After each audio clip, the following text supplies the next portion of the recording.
For today's vlog nga mga kananay, nandito ulit tayo sa O-Save. So ayan, pangalawang pamimili ko na to dito. Kasama yung unang kasama ko nga yung asawa ko. So ayan, mamili tayo kahit papano.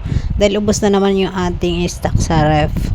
So, kailangan natin mamili pambaon ng mga bata at gamit sa bahay sa pang-araw-araw. So ayun na nga guys, syempre kala mo may may biographer, pero nilagay ko lang yung cellphone sa gilid guys.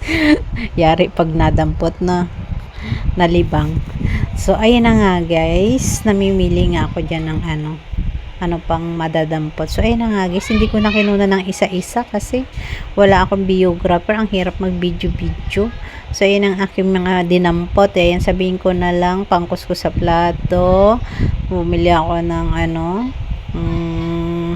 fish fillet, dilata, Lucky Me, pansit canton, shampoo. So ayan, tapos hot dogs. Yan ang aking mga kinuha. Ayan guys, gatas, kape, ayan, Milo ng mga bata. So ayan na nga guys, nandiyan na nga ako sa counter. So ayan, tinatanong nga pala ako ng kung ano daw ipaglalagyan ko sa ikubag ng alin. So ayan nga guys, ang amount tinabot din ng 1,088 pesos. So pagkatapos ko nga dyan guys, dadaan pa ako ng palengke para mabili pa ng ibang mga gulay-gulay at sibuyas, dahil gusto kong magsopas guys. Ilalagay ko lang sa ref. So ayun na nga guys, nilalagay ko na nga ang ating mga pinamili. Medyo mabigat yan guys kasi may mga dilata. Bumili kasi ang sardinas, corned beef, tsaka luncheon meat yung malaki. So ayan, portion food, kaya medyo mabigat yan guys.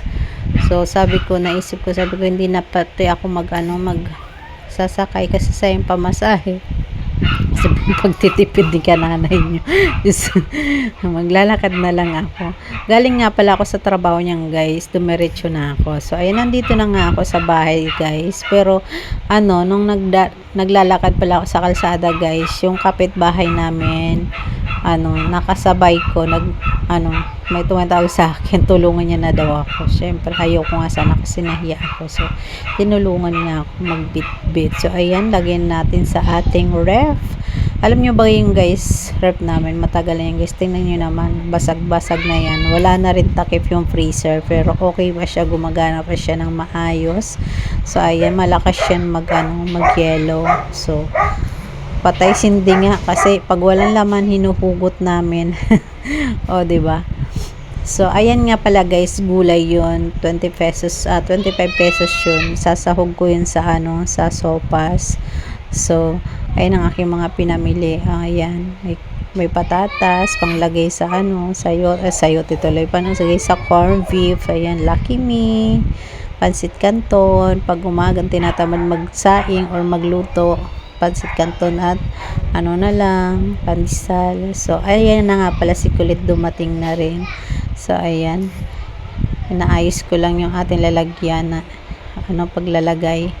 So ayan, bumili na rin ako pangkuskus sa plato kasi madumi na yung pangkuskus namin sa plato, papalitan na. So ayan lang guys, hanggang dito na lamang ang aking video for today. See you in my next vlog. Sana po lagi niyong panoorin ang aking video para sa kayo'y makatulong sa amin.